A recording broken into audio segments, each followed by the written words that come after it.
Cara mengganti keyboard Acer E1431.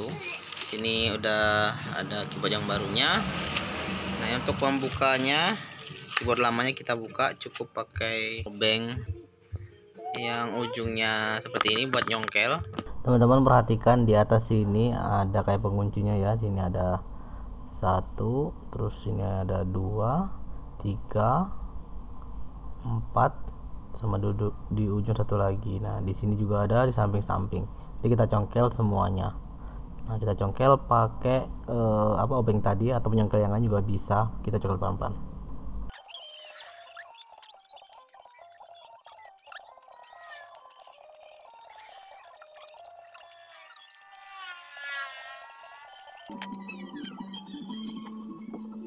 Kita buka yang ini, kita congkel ke arah atas. Oke, sudah.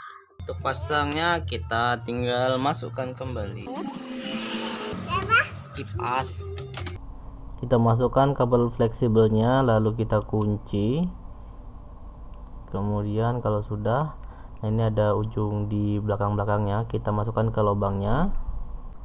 Setelah kita pasangkan belakangnya, langsung aja kita tekan bagian depan dan sampingnya, nanti otomatis akan terkunci sendiri.